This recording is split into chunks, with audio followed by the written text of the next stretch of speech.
students, welcome to the lecture number 8 of Biopharmaceutics and Pharmacokinetic BP 604T of unit number 1, and in this lecture I will discuss about the distribution and factors affecting distribution of the drugs.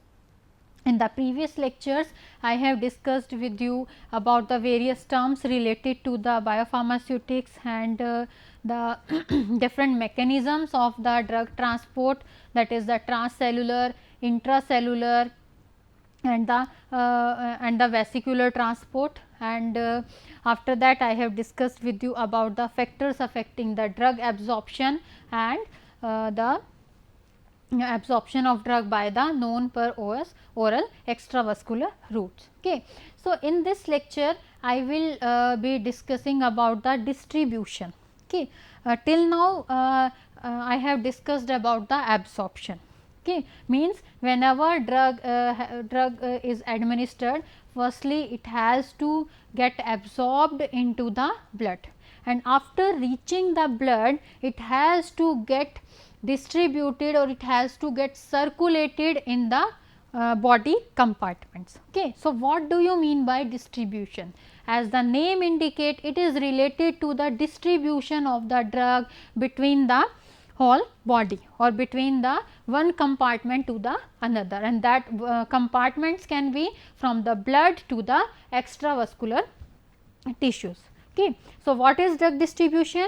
It is defined as the reversible transfer of drug between one compartment to the another compartment or from the blood to the extravascular tissues. Okay. Now, whenever the drug is entered into the systemic circulation, drug has to go through certain processes or certain steps. That processes are known as the disposition process. Okay. And this disposition process are of two types. This disposition is characterized into two terms. One is the distribution, second one is the elimination. What is distribution? Distribution is the reversible transfer of the drug from one compartment to the another. And what is elimination? This elimination is the process which causes the irreversible loss of the drug from the body. Okay. And this elimination is further categorized into two types. One is the biotransformation and second one is the excretion. This biotransformation is also known as metabolism. Okay. This biotransformation is also known as metabolism. Because of this biotransformation, drug is getting metabolized or drug is getting converted from one form to the another form. Okay. And excretion is the process by which drug is getting excreted out from the body. Okay. So, next is the what are the different steps in the drug distribution. Okay. How the drug is getting distributed into the various body compartment. Okay. So, whenever drug is entered into the systemic circulation, whenever drug is entered into the blood, then it has to be circulated into the whole body. Okay. So, this process is known as the distribution. So, how this distribution takes place? This distribution takes place with the help of two steps. The first step is the permeation of free or unbound drug present in the blood through the capillary wall and entry into the interstitial or extracellular fluid or the ECF. Okay. See, as shown in this diagram, this is the free drug that has to be distributed into the whole body. Okay. So, if the drug is free, it can easily cross this capillary wall. Okay. By crossing this capillary wall, the free drug can cross this capillary wall easily and can enter into the ECF or the extracellular fluid. Okay. And after that, in the second step, this first step is the fast step. In the second step, this drug that is present in the extracellular fluid, it has to get partitioned across the cell membrane and it has to enter into the interstitial fluid. Okay. So, this is the first step and this is the second step. Okay. So, there are two steps that are involved in the drug distribution. The first step is the permeation of free drug or unbound drug that is present in the blood through the capillary wall and entry into the extracellular fluid. Okay. This free drug is getting entry into the ECF or extracellular fluid. So, this is the first step of the distribution process. Okay. Now, from this extracellular fluid, the drug which is present in this fluid, it has to get entered into the intracellular fluid, and this will be the second step of the distribution process. Okay. So, second step will be the permeation of the drug present in the extracellular fluid through the membrane of the tissue cell and entry into the intracellular fluid. Okay. And this second step is the slow step. This step is the fast and this step is the slow step, and because of this slow, it will be the rate determining step. It will be the RDS or rate determining step in the absorption process. Okay. So, there can be two types of rate determining step. We can have two major factors that are rate limiting. The first factor is the rate of perfusion to the extracellular tissue, and second is the membrane permeability of the drug, means the rate at which the drug is getting perfused into the extracellular tissue, that is the first factor, and second factor is the permeability of the membrane through which the drug is getting entered into the interstitial fluid. Okay.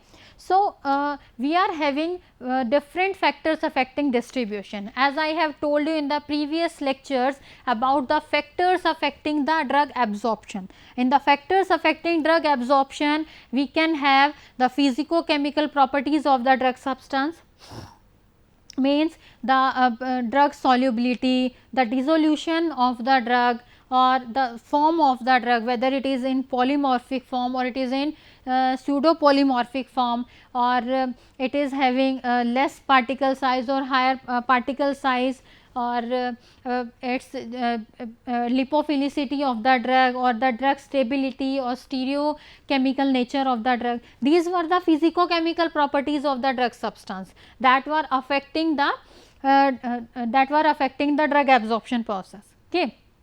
And some other factors like the formulation related factors, the types of dosage form related factors, or some patient related factors I have already discussed with you, that were affecting the absorption process. Now, there are certain factors that are affecting the distribution also. So, the first factor affecting the distribution is tissue permeability of the drug. What do you mean by tissue permeability? Means the rate at which drug is getting permeable or drug is getting entered into the tissue, that is the tissue permeability. Okay. So, the parameters that are affecting the tissue permeability of the drugs are, first is the physicochemical properties of the drug like molecular size, pKa, oil in water partition coefficient. Okay. And next is the physiological barriers to the diffusion of drug. Now, in the physicochemical properties of the drug, the physical and chemical properties means what is the molecular size of the drug, that has to be distributed in the body compartment. What is the pKa of the drug, what is the partition coefficient of the drug. Okay. And second is the physiological barrier. There we can have different types of barrier for the diffusion of drug. We can have simple capillary endothelial barrier, we can have simple cell membrane barrier, or blood brain barrier, blood CSF barrier, blood placental barrier, or blood testes barrier. Okay. We can have different types of barrier. First is the simple cell membrane barrier, okay, capillary wall, capillary endothelial barrier,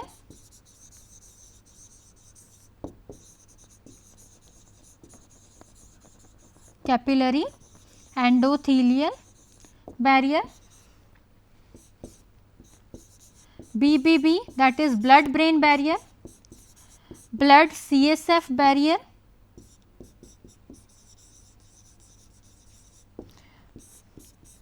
blood placental barrier,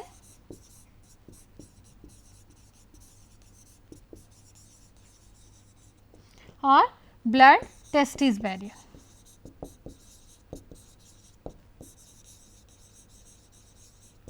These are the 6 types of physiological barrier for the diffusion of the drug molecule. Okay. So, these are the parameters that are affecting the tissue permeability of the drug. Now, next parameter that is affecting the distribution is organ or tissue size and the perfusion rate. Means what is the size of the organ or what is the size of the tissue in which drug has to be distributed, and what is the perfusion rate.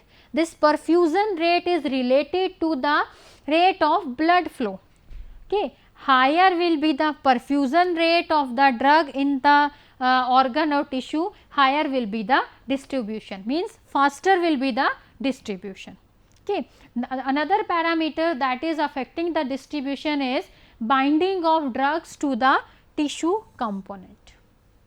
Okay. So, in case of tissue components, we can have the components that are present in the blood, as well as we are having the components that are present in, that are extracellular components. Okay. So, miscellaneous factors are also there that can also affect the drug distribution. Okay. So, these miscellaneous factors include age, pregnancy, obesity, diet, disease state and drug interactions. So, these all are the factors that are affecting the distribution. Okay. So, the first factor that I will discuss in this lecture is tissue permeability of the drug. So, as I have told you, in case of tissue permeability of the drug, there are two major rate limiting steps in the distribution of the drug. First is the rate of tissue permeation and second is the rate of blood perfusion. The first parameter that can affect the distribution of drug is rate of tissue permeation and rate of blood perfusion, means the rate at which the drug is getting permeated into the tissue. Faster it will get permeate into the tissue, faster will be the distribution, and faster will be the blood flow into the tissue, faster will be the distribution. Okay. So, if the blood perfusion is, we are assuming that this blood perfusion is same in all the tissues, then if there is any variation in the drug distribution in the different compartments, okay, if the blood flow in the entire body tissue is very rapid and uniform, means uniform flow in all the tissue, all the entire tissues are there, but still there is difference in the degree of distribution, then what can be the reason behind this variation? Okay. It is none other than the rate of tissue permeation. Okay. If the blood perfusion in the entire body tissues, that can be liver, kidney, lungs, if in all the tissues the blood perfusion or rate of blood flow is very rapid and uniform, and still it is observed that there is difference in the degree of distribution, then what can be the reason behind this? The reason can be the difference in the rate of tissue permeation. Okay. So, what are the reasons because of which this tissue rate in difference in the tissue rate of tissue permeation occurs? Okay. So, there are two factors that are affecting this rate of tissue permeation. The first factor is the physicochemical properties of the drug. physico chemical properties of drug, and the second factor will be the physiological barriers for the drug. Physiological barriers. Okay. So, first factor is the physico-chemical properties of the drug, means the physical and chemical properties of the drug, and this physical and chemical properties include molecular size, it include molecular size, pKa and partition coefficient.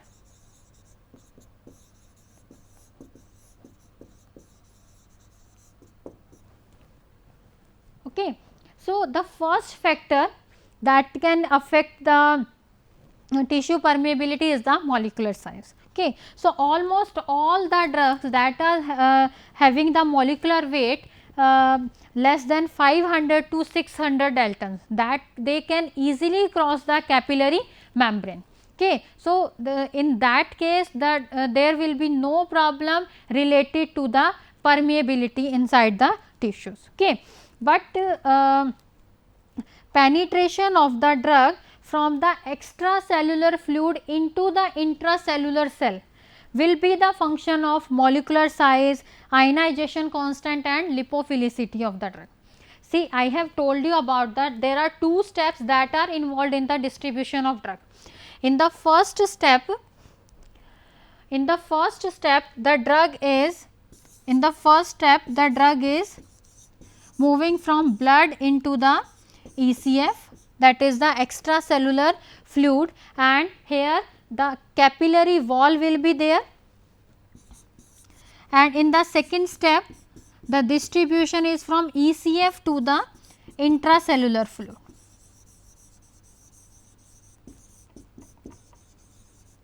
Okay. So, the drug substances that are having the molecular weight less than 500 or 600 dalton, they can easily cross this barrier, they can easily enter into the extracellular fluid from the blood. But when these substances have to enter into the intracellular fluid, then this molecular size, pKa and partition coefficient will affect this process. Okay. So, if the drug substance is having the larger molecular weight, then its passage across the cell membrane will be restricted. Okay. If a drug is bound to the protein and a protein drug complex is resulted, then there should be some specialized transport system that can transport this complex across the cell membrane or from the ECF into the intracellular fluid. Okay. So, the degree of ionization is also very important for the drug distribution process. Okay. The pH of the blood and the extracellular fluid is also having a role in the ionization and the diffusion of the drug into the cell. Okay. The drug that is in unionized form can easily get across the cell membrane. Okay. So, the drug that remain unionized at all the pH value can easily get permeate into the cells or can get rapidly permeated into the cell. Okay. So, most of the drugs, as we know, are weak acids and the weak bases. So, their degree of ionization will depend upon their pKa values. Okay. And all the drugs ionizes at the plasma pH. The drugs that ionize at the plasma pH will not get permeate across this cell membrane barrier. Only the unionized drug can cross across the membrane. Okay. And the drug substance that are getting entry or that are getting distributed from ECF into the intracellular fluid, they should be having lipophilicity also, they should be having partition coefficient also. Okay, their partition coefficient value should be higher. Higher the partition coefficient value, the faster at the faster rate they will get partitioned across the cell membrane. Okay. So, this is how the physicochemical properties of the drug substances are affecting the tissue permeability of the drug. Okay. Next is the physiological barriers. So, as I have told you, there are 6 different types of barrier. First one is the simple cell endothelial barrier, second is the simple cell membrane barrier, third is the blood brain barrier, fourth one is the blood cerebrospinal fluid barrier, fifth one is the placental barrier, and sixth one is the blood testis barrier. So, these are the different physiological barriers that can also affect the tissue permeability of the drugs. Okay. So, let us have a recap of this lecture. So, what I have told you in this lecture, first is the what is the distribution? Distribution is the reversible transfer of the drug from one compartment to the another, that is from the blood to the extravascular tissue. Okay. So, when a drug is entered into the systemic circulation, means the drug is absorbed into the blood. After getting absorbed into the blood, the drug has to go through certain process, and the name of the process is known as the disposition process. Okay. So, what is disposition? It is the distribution plus elimination. What is disposition? It is the distribution plus elimination. Okay. Now, what is the elimination? This distribution is the process by which drug is transported or drug is distributed from one compartment to the another compartment, and elimination is the process that causes the irreversible loss of the drug from the body. Okay. In the elimination process is also of two types. First is the biotransformation and second one is the excretion process. This biotransformation is also known as the metabolism, and we can have different types of biotransformation, phase 1 biotransformation, phase 2 biotransformation. Okay. And this is the process in which the drug molecule is getting metabolized, or it is getting converted from one form to the another form, and this conversion can be from stable to unstable or from unstable to the stable form. Okay. This biotransformation approach can be used in the drug delivery of prodrugs.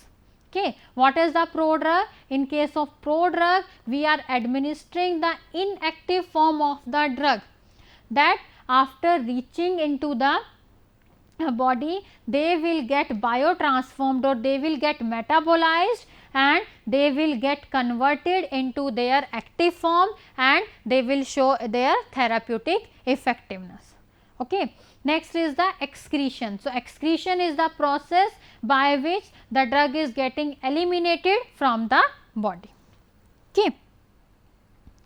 So, the next is the steps in the drug distribution. There are two steps that are involved in the drug distribution. First step is the movement of the drug from the blood to the extracellular fluid, and second step is the movement of drug from the extracellular fluid into the intracellular fluid. Okay. So, as it is shown in this diagram, the free drug can get easily entered into the ECF or the extracellular fluid, and from extracellular fluid also it can get easily partitioned across the cell membrane into the intracellular fluid. Okay. So, whenever we talk about the protein bound drug, this there should be the specialized transport system that can transport these complex form of the drug. Okay. So, this step 1 is very fast step. Almost all types of drug substances, okay, they can get easily permeated across the capillary wall membrane. Okay. But when we talk about the second step, that is the distribution of drug from ECF into the intracellular fluid, there should be some specialized transport system that should be there for the distribution of drug from ECF into the intracellular fluid. Okay. And we are having two rate limiting steps, or we are having two major factor that can limit this step. And what are these factors? First is the rate of perfusion to the extracellular tissue, and second is the membrane permeability of the drug. Means